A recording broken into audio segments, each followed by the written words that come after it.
We're in Orlando at the Vietnam Wall with our guest speaker here. Going to be speaking to them very shortly. The reception's terrible. We usually have Skype and it's much clearer. My co-host is a retired Air Force supervisor of the County Veteran Service Office. Good guy. He doesn't usually do this. I'm being pretty interested, so we'll see how we do it.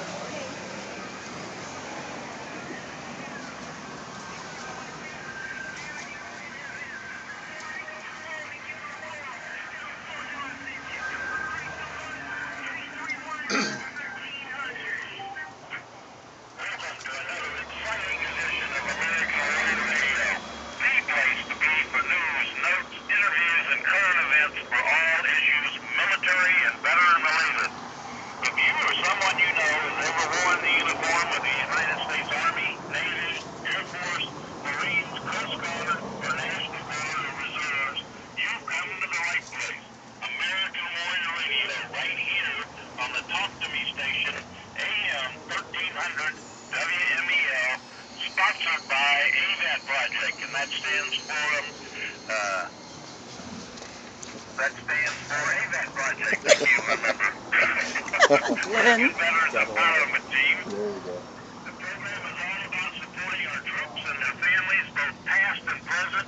So please get comfortable, grab a cup of coffee, and a pencil and paper to jot down a note or two, because we're always efforting to bring you important information. With that said, let's roll down the runway and get this show on the ground. Let's get this show off the ground, too. My name is Glenn McGuffey. I am your Brevard County Veterans Service Office Team Manager. And before I began my second career as a service officer, I finished up my first one, retired as an officer in the United States Air Force. As you regular listeners of American Warrior Radio know, I'm usually joined by my co-host, Garen Cohn, here in the studio, but today he's at an event in Orlando that we will talk about. Garen is the president and founder of AVAT Project. He's an Air Force veteran and a retired legal advocate for veterans. Garen, are you on the line? Yes, I am, Glenn. Thank you for the introduction. Can you hear me all right? I can hear you just fine, Garen. You know, we're here in Orlando with AVAT Project's Executive Director, Kim Cohn, and we're covering the ceremony and festivities at Lake Eola Park right here in downtown Orlando. Back in the studio, I know you've got a description of the event. You want to share that with our listeners? Oh, absolutely. Folks, all week long, the city of Orlando has been hosting the Roll That Heals, a replica of the Vietnam veteran Memorial Wall in Washington, D.C. If you will, let me read the press release from the city. Mayor Dyer and his Veterans Advisory Council are partnering with the Vietnam Veterans Memorial Fund to bring a traveling replica of the Vietnam Veterans Memorial Wall to downtown Orlando. The wall is on display in the northeast corner of Lake Eola Park, which is right downtown, until tomorrow, Sunday, January 22nd, to support the Call for Photos campaign. On today, the 21st, there will be a memorial ceremony at the site from 11 to 12. The event will feature special guest speakers, including Jan Scruggs, who is the founder and president of the Vietnam Veterans Memorial Foundation. He was the genesis of the Vietnam Memorial Wall in Washington, D.C. A great man. There'll be a wreath-laying ceremony and a collection of photos from servicemen and women who served in Vietnam. And if I could add, if I could add, the Call for Photos campaigns is to collect a photo for each of the 58,272 service members whose names are memorialized on the Vietnam Veterans Memorial Wall. Just a quick note for those that aren't here yet that still want to come down and join us. The ceremony is going on right now, but the wall is going to be on display.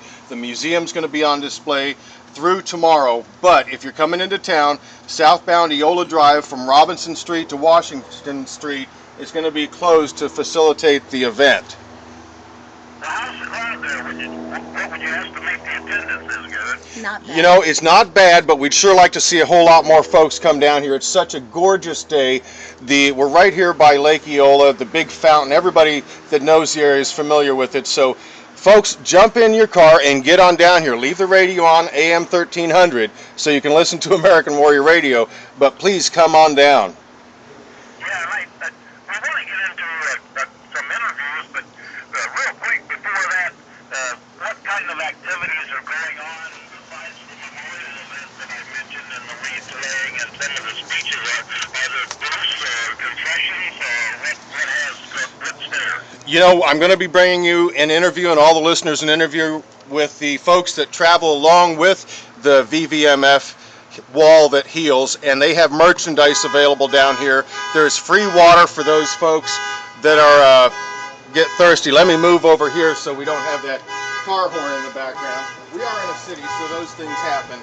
But the object is to come on down here and there. Now let's move back over here. Now somebody turn their car horn off. There's memorabilia that you can purchase. You know, like I said, we've got AVET Project volunteers going around giving out buttons and pins. And you mentioned interviews, and I'm going to definitely do what I can to bring some interesting folks to our listeners.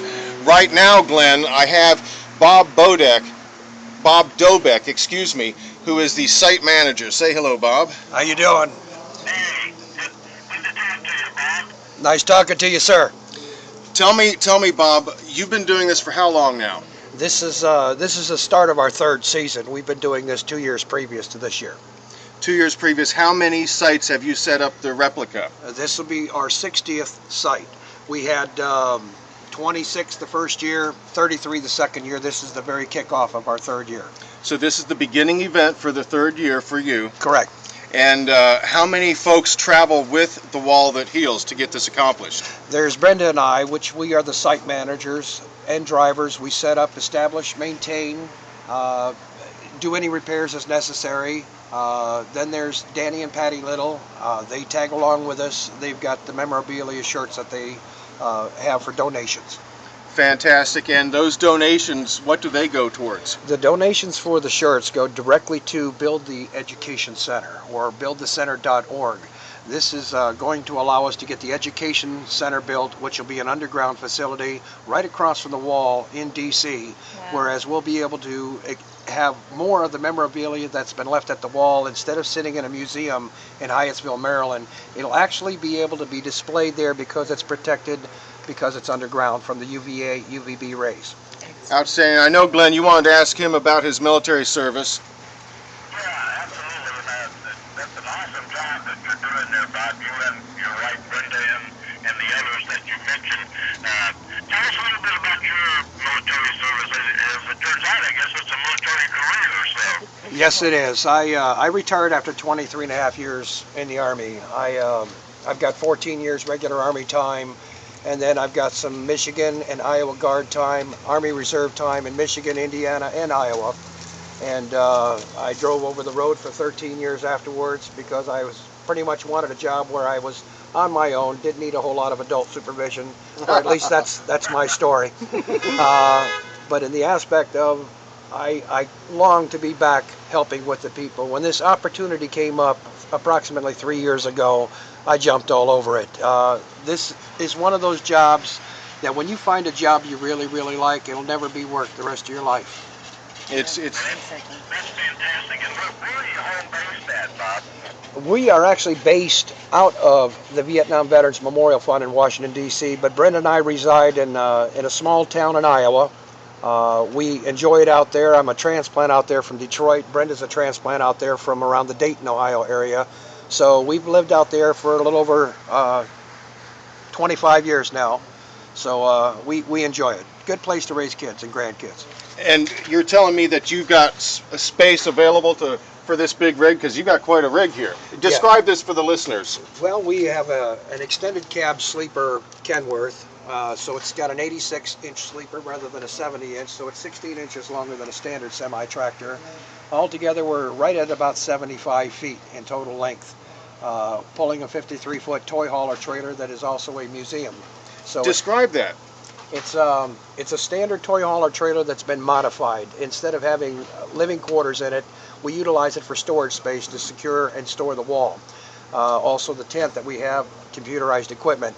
The side panels have been cut into the side of the trailer, allowing it to open up, and therefore we've got a total of 8 museum panels that explain a bit about the Vietnam era war, and it has some memorabilia from the wall in DC that we've signed for from National Park Services. And Glenn, I just wanted to share with the audience that as he described this trailer, it really is slick, the way that he can pull in to the site, lift the doors, and boom, you've got an instant museum. Instantly, and it's self-contained, so it's all lit up at night.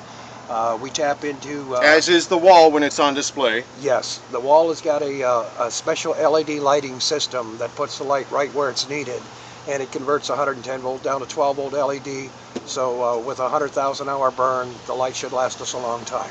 And for all you folks that are listening that can't make it down here this afternoon, this is on display at night. They can actually visit the wall this evening. Yes, it's open from the time we pull in and set up the site. It's open 24 hours until we take it down on Monday morning. And you would also, folks, be able to see the fantastic light show from the fountain there in Lake Eola, where they just recently repaired that. So you get a chance to help honor our fallen comrades from the Vietnam War, and also honor those who are still living and fought for our country at that point in time.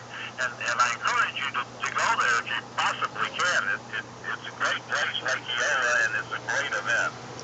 Yes. Can you share with us how folks can find out more about the VVMF? They can go online to vvmf.org and they can search the wall. It'll give them an opportunity to donate either to the Vietnam Veterans Memorial Fund or specifically to building the education center at buildthecenter.org, which is a portion of the Vietnam Veterans Memorial Fund.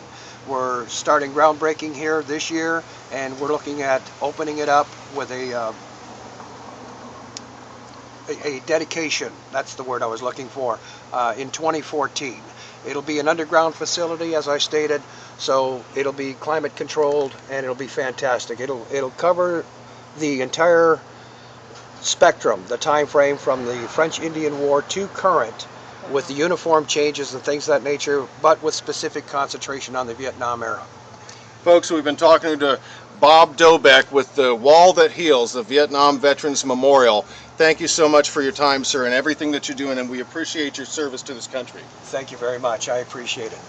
Glenn, we're going to be going over to, I know folks that are listeners in the local area are familiar with the reunion every year at Wickham Park, the Vietnam and All Veterans of Brevard reunion. Well, we happen to have a gentleman who brings his, I guess it's a swift boat. All those that have gone to the reunion probably know about this. His name is Tommy. We're going to see if we can get a word with him real quick. But just like you said, Glenn, I want to encourage everybody to come down here today if they can and check this out, because it's just a real moving tribute. Pardon? They have sleeping quarters? Not a board boat, no. They went to, these went to, And okay, so we have with us right now, I'm going to bend his ear for a moment, Tommy Guerin with American Warrior Radio. Thank you so much for being here. My pleasure. What brought you out to the event today? To promote our museum and honor the fallen heroes that gave everything so much that can't be taken back.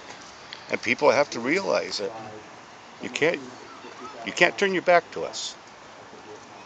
That's a good point. I know how emotional this is, especially having the wall right in front of us. But you are dedicated to getting the word out about the Vietnam experience and all our lost brothers and sisters. Yes. Tell us a little bit about your display that you bring to Wickham Park every year. This is a PBR, River Patrol boat. This is the only one that's mobile in the United States. There's only seven of them left out of 300 plus.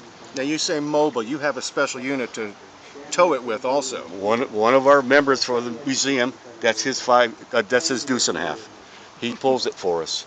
We come out here, we come here, we'll tow it anywhere to promote the museum and promote the knowledge about Vietnam and our fallen warriors. That's what we do.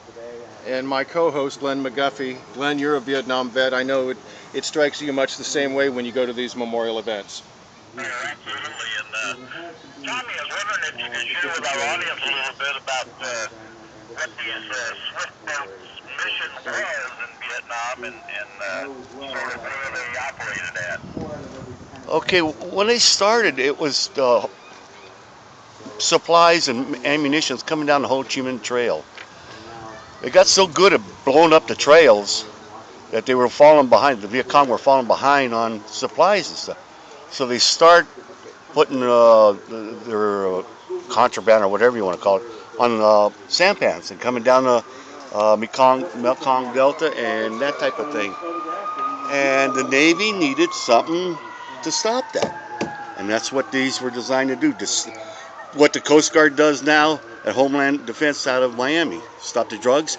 We stopped the ammunition, guns, food, whatever was coming down for the Viet Cong.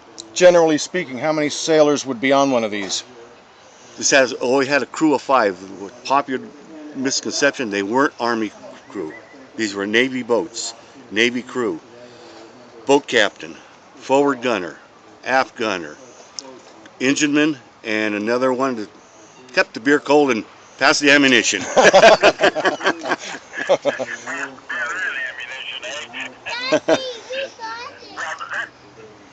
That's a good history lesson there for folks because I get appalled sometimes looking at the current history books and particularly high schools that their rendition of what the Vietnam War was all about is brief and sketchy at best. And federal government go in and share this kind of good information with our folks about some of the special types of operations it took in the Vietnam War as a total force concept to help our brother and sister South Vietnamese and also fight communists there. Well, it's kind of ironic is because here in Orlando we have a very large Vietnamese community, and we're always invited to their Tet Festival. Now, how's that? I mean, and they look forward to we bring the PBR down here, and they look forward to us. We got an open invitation, be a part of our culture, and we have on. This is actually a museum. This PBR belongs to a museum, and they're on our board of directors. So it's come full circle now, and That's a good way to describe it. It's come full circle. And to what you just said before, can you hold on a minute? We've got a special ceremony going on here, and everybody is They're laying the wreaths right now. honoring fallen from the Vietnam War.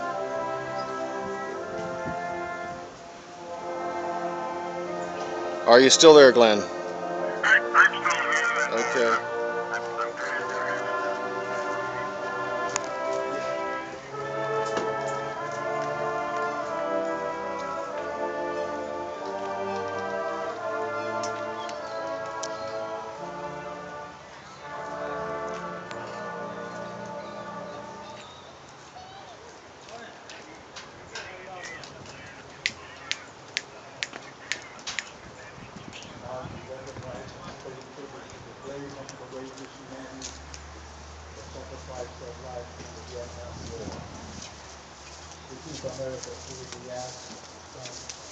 Excuse me.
no better place you can be going to today than honoring our veterans, and this particular instance specifically honoring those who served and fought and unfortunate situations past in the Republic of Vietnam. We are winding down to the halftime at our Super Bowl here.